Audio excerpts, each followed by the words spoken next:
नमस्कार विद्यार्थी मित्रांनो, ज्या विद्यार्थ्यांना 10वी नंतर वेगवेगळ्या कोर्सेससाठी ॲडमिशन घ्यायचे आहे त्याचे रजिस्ट्रेशन ऑलमोस्ट चालू झालेले आहे आणि लवकरच ॲडमिशन प्रोसेस पण चालू होईल.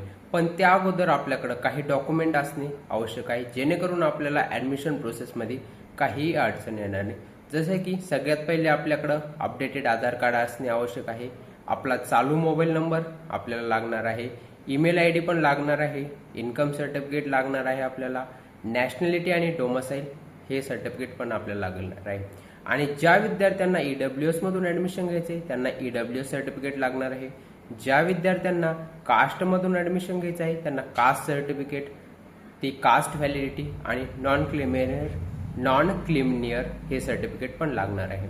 ओके मित्रांनो, त्याचबरोबर आपले एक पासपोर्ट साईज फोटो तुम्ही काढून ठेवा, ते ॲडमिशनसाठी आपल्याला आवश्यक लागतात. आणि पासबुक असेल आपलं तर ते पण आपल्याला लागतच ॲडमिशनसाठी. सो मित्रांनो, अशाच व्हिडिओसाठी आपल्या चॅनलला लाईक करा, शेअर करा आणि सबस्क्राईब करायला विसरू नका.